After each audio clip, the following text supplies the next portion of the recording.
guys, ang dalan ba? Guys, look at the dalan.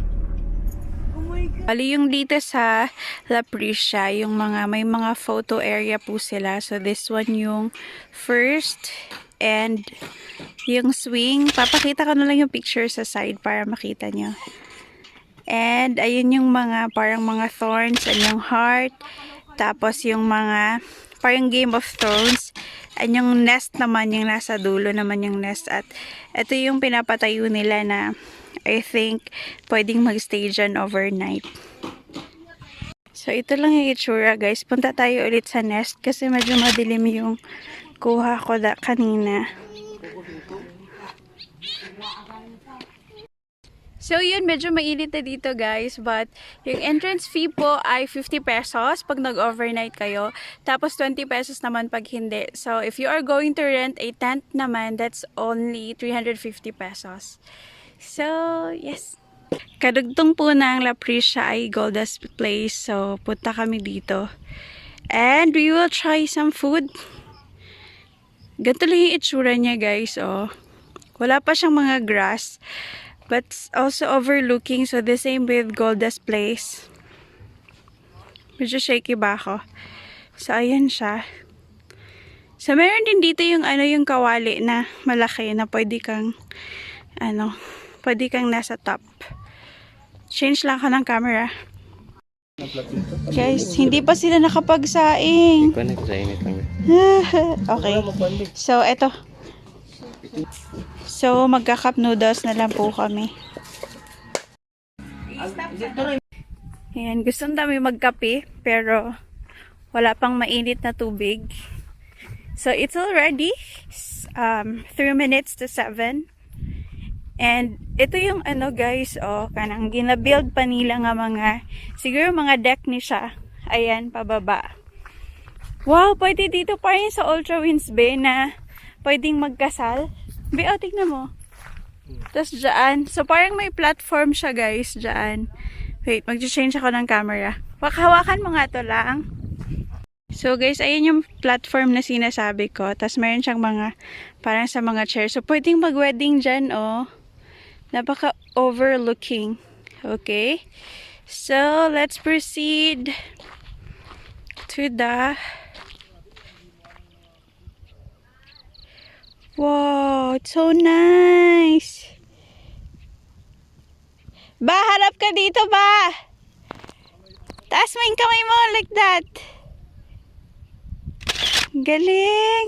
Isa pa, isa pa. Isa pa. Okay. Ayun, so. Guys, yung mga grass dito ay siya, brown. Hindi ko alam kung bakit. Siguro nag-spray sila. It's so beautiful. Ganda. Sorry sobrang nature lover ako. I hope the camera is giving justice to the view. So beautiful. So yan, so dito na part, wala pa siyang puno. So meron siyang mga yung mga ginagawa pa. So, yun yung La Prisha, guys. Golda's place ito. So, magkarugtong lang sila. Yung mga kawali. Ayan siya. Sana all. Naami diri karon sa The Golda's place. And, yun. So, sobrang ganda dito. Pero wala pa siyang puno sa part na to. Mayroong part na may mga puno, pero hindi siya ganun ka ganun ka madahon, kaya hindi siya nakakapagbigay ng shade. But this is my view. Ayan, ang ganda. Ayan, ganda ng ang ganda ng shape ng bundok. Pero wala siyang mga puno, bino? Wala siyang mga puno, guys. Parang siyang chocolate hills. Parang kaunti lang yung mga puno dito. Hindi ko alam kung bakit. Sadya ba yan, be? Sadya? Hindi, no? Kasi parang siya, parang mabato kasi dito. Kaya yun, parang wala siyang mga puno.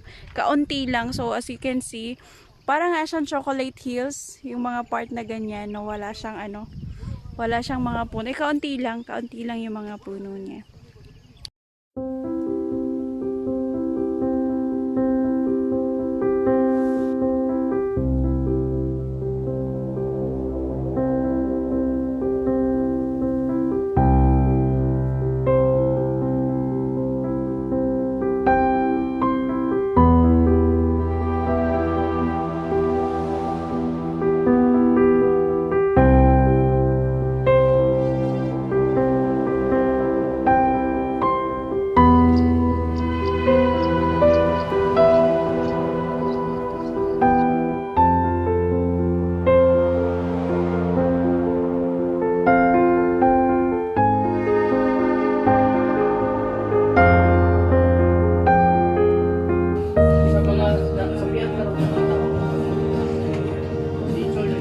Baba kaya kung pan. So guys, pababa na po kami. At yan yung side ng ng daan.